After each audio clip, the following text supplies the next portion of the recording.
Because I have to bribe Dustin for some stuff. Let's make sure we don't make a mess. Sin's attractive. This looks good, man. It's some good stuff. And you know, it's... Y'all all three come here a second. Dustin, Anna, and Blake. Now don't drink any until I tell you to, okay? Because I want y'all to drink it all together. I need some more. No, just drink. And let's go sit down. Go sit down. Sin looks good. Okay? Sin looks real good. Like this. I mean, sometimes sin tastes good. Why don't y'all take a sip? Take a sip. What kind of retard puts, huh? It's really, really high? Because it looked the same, didn't taste it. Go ahead. Chug it. Go ahead, big boy. Chug it. Go on, Anna. You wanted some. It looked good, didn't it? What's funny is it all looked good to y'all as long as it was in the bottle that looked like my bottle. But my bottle was cold. Y'all's have been bowling in water for the last hour and a half. What? Yeah. If you want to drink it, knock yourself out. Give me that and let me go put it in the refrigerator. I got one in the fridge. We'll get later. Or I'll eat some ice. But sin's attractive. That stuff ain't good hot, okay? It ain't to me. It's really not good.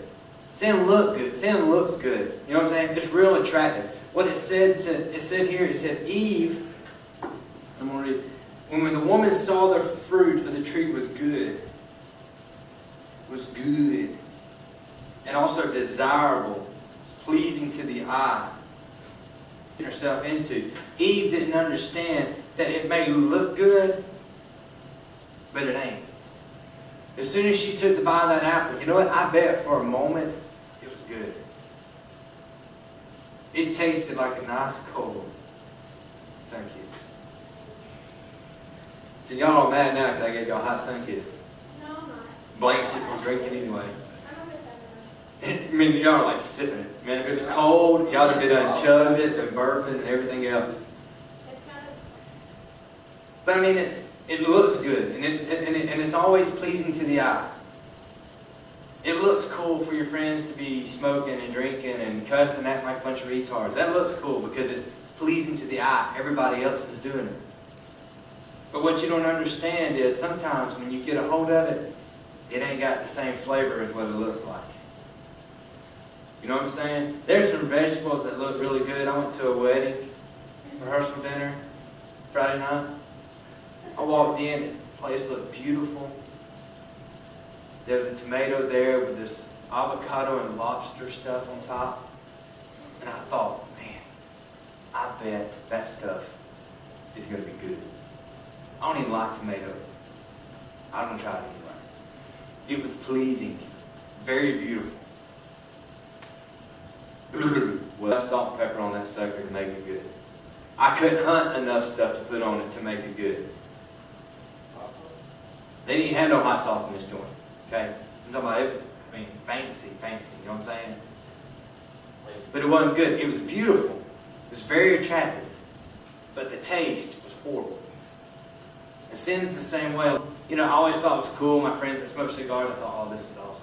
Those things are great. Smell, oh my God, nothing smells better than a Black and Mild. I get around them on job sites and they just smell wonderful. Smell like chocolate, and I don't even like chocolate. I started smoking those, I was like, the worst aftertaste you will ever have in your life. It tastes the way I thought it was going to. Sin never leaves you in the same situation you thought it was going to put you in. You know, just don't be drunk. And he turned water into wine. So just have a little bit, it's okay. Yeah, have a little bit. But when you're drunker than Cooter Brown, and none of y'all know who that is, some of y'all do, y'all do. When you're so drunk that you're laying on the floor vomiting, hugging the porcelain throne, painting it brown. That would be the toilet. That's the toilet for those that know what the porcelain throne is. The porcelain tuba, anything you want to call it, the throne. I mean, you're sitting there vomiting. That is not the place you wanted to be when you thought you could handle it. When you're in the backseat of a car with a boy or a girl doing things you ought not to, it will leave you in a place that you don't want to be in. Emotionally, physically, spiritually, mentally. I keep going on this one. Ain't nothing good ever come out of it but babies. And if you ain't married, what's the point? I mean, really, let's be honest. When it's all over with, whenever you decide, oh, I don't love them no more, or they don't love you no more, and it's breakup, all it is heartache because you just left a piece of yourself with them. Sin. Because God said don't. God said save yourself for marriage. Save yourself for the one. Did I? No, I didn't. And I'm going to tell you, I wish the day we got married, I had that to give to Candace. She had it to give to me because she done what she was supposed to do. She obeyed God. She listened to God. She prayed God to make sure that she was doing things He wants her to do. Me, I was like, hey, whatever. You know, I didn't care. I thought I had it all figured out. Hey, that's my snake. Yeah, leave the serpent alone. Smoke machine. But I mean, you see what I'm saying? There's things that your sin is attractive, sin looks good, sin looks like it's going to be a lot of fun. But I can assure you, sin doesn't taste or even seem to be what it really is. Sin leaves you in a place that you need help. There's something else that sin is, though. It's addictive. See, Blake's already drank his cup down as hard as he can go. Dustin wants more of this. Anna would want more of this. See what I'm saying? They want more. You want to know why? It's addictive. Sin is addictive.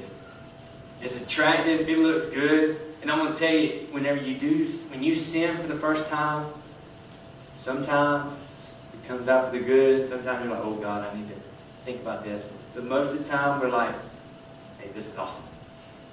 You know, first time you knock back a beer, or you cussing somebody out. I tell you, used to nothing make me feel better than cussing somebody out. Just all that rage just comes out in 4 little words and made me sound like a complete retard.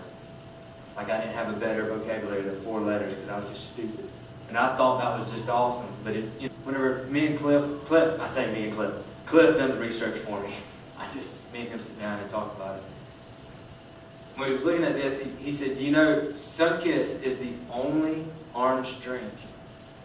The inventor of Sinkist realized that orange soda was like, what, the number 3 sold soda in the world? And so he thought, hey, why not make orange soda but add caffeine? Why would you add caffeine to something? Because it's addictive. How many of you have got to have caffeine at some point during the day? Like you first. I get up in the morning, I go to barbecue house, I drink either a 32-ounce Dr. Pepper or a sweet tea.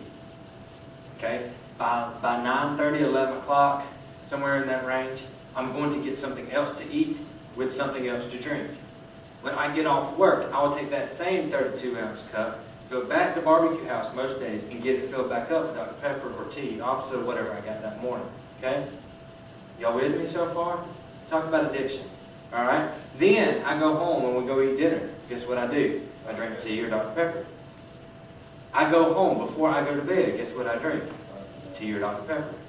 Unless we have mug root beer, which is caffeine free. And I can't turn down a good root beer. I love root beer. Okay? They do make root beer with caffeine, but my wife can't drink it, so you know, I'm addicted to it. I gotta have it. It's kind of like, you know, when you sin for the first time, let's put it this way, the more you do it, the easier it is. The more you do it, the easier it is. The more you sin, the more times that you disobey God. The first time it's kind of hard. You know, you're sort of contemplating it. You know what I'm saying?